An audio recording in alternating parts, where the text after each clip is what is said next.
Apang sila diri, but we can be perfect through Jesus Christ. Pila sa inyo gapati na po hindi kita maging perfecto dahil sa tao. Ang kopi na lang kami. Gapati ka na kamo na po hindi kita maging perfecto. Kada dami. Pero ay nakaganda.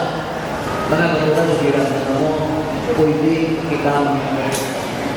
May tao wala sa Biblia na maging perfecto? Magtutun sa kamo, may tao sa Biblia na perfecto? Ha? May tao sa Biblia na perfecto? Then? May harap? May nabagal na ito, may tao sa Biblia na perfecto? Si Kristo? Okay. May mga tao sa Biblia na perfect. Sino ina? Abraham. Sino? Alam mo, masan na? Job. Sino? Ino. Diba? Masalat nyo? Ino. Sino? Si Elijah. Ina mga kautulan, tinulong siya sa Ginoo. Bihin Moses dahil ito natin ni Manuel, sinigma sa atong leksyon, Moses was perfect. Therefore, kita ng mga katawan, doon mga kamuyahon kita, pwede kita maging perfect, basta alam kita nagasunod kay sino? Kay Ginoo Jesus. Galing mga higugma akong dali, kapusod ka na lang. Siling patri siya sa writer, you are in the driver's seat of your life. Kamu ang nagadala, ako na lang sa akong panagkat. Kamu ang nagapandiyo sa inyong kabuhi. Kung may salakyan ka mo, kapalo ka mo kung saan ko ka mo maglakad. Kung may salakyan ka mo, kahit palo ka mo kung saan ko ka mo makakot. Kung may salakyan ka mo, na kahit palo ka mo kung anong nadasig at inyong paglalakad. Am I right? Diba?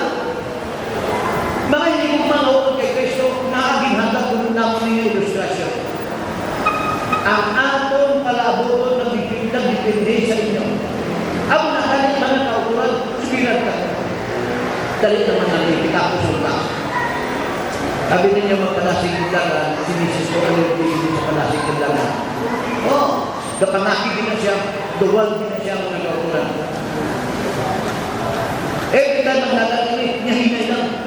Hinay lang, hindi parang oras na tao. Hinay lang. Pero one time, dito kami rin sa kabantalan. Kaya nagalina kami dito, mas full na sa hapon. Sa pagaling na lang sa kabantalan, dito ko. Sige, bertik tayo mga kauturan. Pag-bertik tayo, pag-bertik tayo, bertik na mga luar. Siyang kapatalagan ko, magulong kay Mrs. Madagdasin naman eh. Totoo mga kauturan.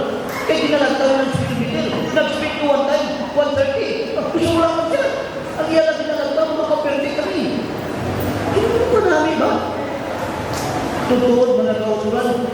Kaya nagkasinagaw man kami abuti sa Katolik. Kinasi kamong dagan. Sino kumayaw eh? Sino niya kaya patak na lahat.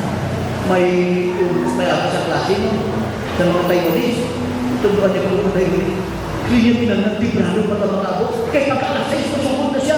Kinangnan, 5 quarters, 5, at quarter to 6, nakapungkod na sa siyang pungkungan. Sili ko mga kauturan, bisa ng tao galing-inay, may kaiman na dapat magdasan. Sa akong pag-alaga ng romansi, hindi ka na napanahon na mahinay-hinay kita. Hindi makasinig ka na sa sunod lang mo mga kursi. Kung may mo, isunod-sunod tayo mga tao. Imunta sa madali. Kaya siya dali, you are the driver's seat of your life. Kamu ang nag-drive sa inyo sa lakyan. Kung kamu nag-drive sa inyo sa lakyan, din po, arang aging sa driver's side. Kakain mo pasayro, arang man sa passenger side.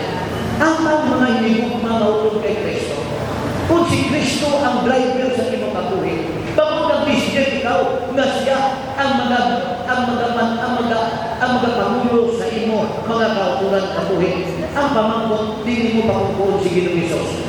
Sa driver side, sa passenger side, doon mga kautulan, ako siya pakukuon sa driver side. In short, kung si Ginoong Hesus, nag-aaral sa driver side, hindi kita magsilid kung siya kung ako. Kaya siya ang akong Pangulo. Hindi ka magsilid kung ano padasi kay Kristo. Ako may maluwag na sa diin, hindi pwede na sa diin kita naman niyo.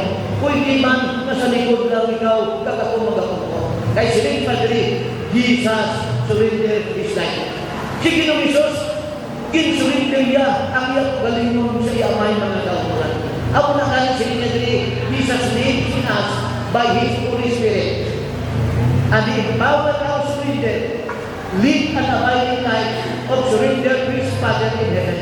And every moment and every day, He is a said, ari aking silinigin ng Isos.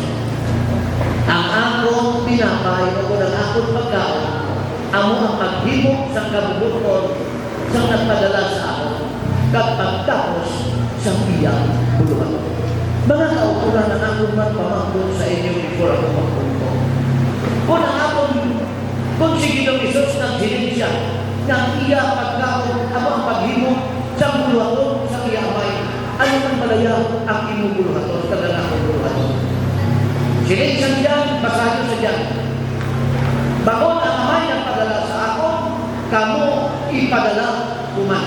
Dapat yung punto mo na kautulan, meaning to say, may buluhaton kita, may buluhaton ako, may buluhaton kita kanahan mga kautulan. Ang atong buluhaton, atong dinapay, amo ang paghimo sa buluhaton sa kamay. Amen? Dugang pagkigamay before ko magpunto. Sila'y padre, samdang kita magabuhat sa tiyang buluhaton, the first step natin magabuhaton is to surrender all to Him. Ito yan natin ang tanang sa iya. Kaya sila'y padre, every morning, make it your first priority. Focus on Jesus. Mahimo mo na kung nakataagagin. Tagaaga sa prioridad, mga kautuhan, kung ano si Ginoong Isus sa imo kabuhi. Kung ako niyo pamamuton, ano ba si Ginoong Isus sa akong kabuhi? Siya ang akong Ginoo. Siya ang akong provider. Siya ang akong Savior. Mga higong mamahusog kay Kristo. Ako na kanin ako di baluhan, sinanabutang tama kay importante. Sa katapusan ng pamangko na nagautuhan ng Mose. Ano ang atong mahatag sa ako na dalong? What will I give to my master? Ano ang akong mahatag sa ako na dalong? Siling kadri, mahatag natin ang atong gugma. Mahatag natin ang atong time pinagi sa pag-worship. Mahatag natin ang atong gabuhi pinagi sa paghimo sa iyaburuhan. Mahatag natin ang atong katalento para sa buhat si Iglesia sa Diyos. Matag natin ang atong mangkat, matag natin ang atong panimalay, so and so, etc. Pwede natin mahatag kay Kristo. But the question is, saan mo natin ihatag pinatang mangkat? I hope mga kauturan, sunod-sunod. Ihatag natin ang tanan kay Ginoong Isus. Ang siya, magpakamaayo sa ito, kag sa ako, among ako patampo. Amen? Ang Diyos magpagkamaayo sa akong tanan.